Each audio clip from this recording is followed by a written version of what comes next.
Non, non, non. Banane Bank? Non, non, il y a les républiques bananières, mais il n'y a pas de Banane Bank. Oh, d'accord. Ah tiens, puisqu'on est dans une république bananière, alors attends, j'ai vu un truc complètement fou. Parce qu'on a parlé des aventures vous savez, des gouverneurs de banque centrale qui étaient mis en prison. Il y en a un qui était... C'est non, au Burundi. Ah, c'est génial. Au Burundi. Ah, mais j'ai lu ça. Ah, Oui. vous l'avez vu? Oui, j'ai vu, oui. Il a été mis en prison, le malheureux pauvre homme. Ouais, c'est du 11 décembre. Alors, le gouverneur de la banque centrale du Burundi. Oui. Alors, il s'appelle Dieudonné. Oui, oui. C'est drôle. En effet. Dieudonné Murengerantwari a été accusé d'escroquerie, d'atteinte au bon fonctionnement de l'économie nationale, de corruption passive, de blanchiment d'argent et de détournement de biens publics. Ça doit être un ancien stagiaire de Riyad Salamé, le gouverneur de la Banque centrale du Liban. Voilà, c'est votre commentaire, en effet. Oui, il a appris chez Riyad Salamé. Mais j'ai jamais vu autant de gouverneurs de banque centrale jetés en prison. Enfin, c'est complètement dingue. Ouais. Alors, il a été nommé mi-2022, mais il n'a pas pu terminer son mandat de 5 ans, car en ce moment même, écoutez bien, il est interrogé. Il y a un ange qui passe en fermant les yeux. Tu sais. Il est interrogé par la police secrète du Burundi. Donc, je vois la scène déjà.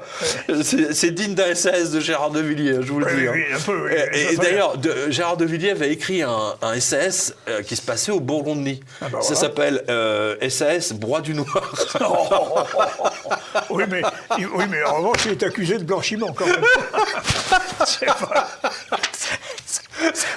Ça m'empêche, je te jure. Un très très bon livre d'ailleurs, SAS Broie du Noir, qui pourrait pas être écrit aujourd'hui parce que alors là, il aurait 25 procès, etc. Alors qu'il raconte en fait ce qui se passe sur le terrain.